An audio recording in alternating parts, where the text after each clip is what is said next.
if I have, for example, a police officer or a witness that's made a statement, and I get to see what they say beforehand, and they are absolutely 100% adamant that a certain thing happened, and my client's instructions are the opposite.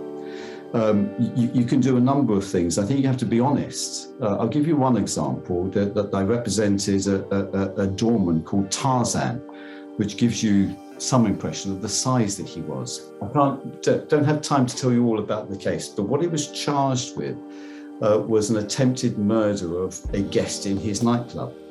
He was entirely innocent. He had actually gone to save the man, but people had seen Tarzan, this huge man, in and around the injured man, and had made a mistake.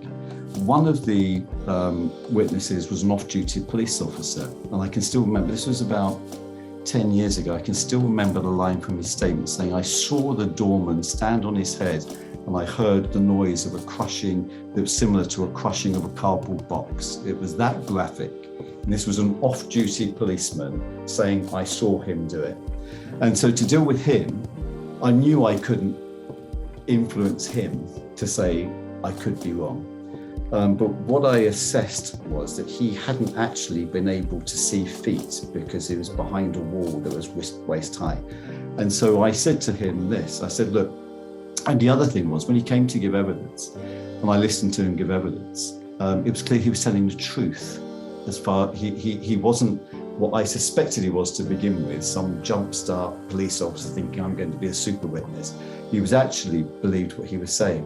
So I said that to him.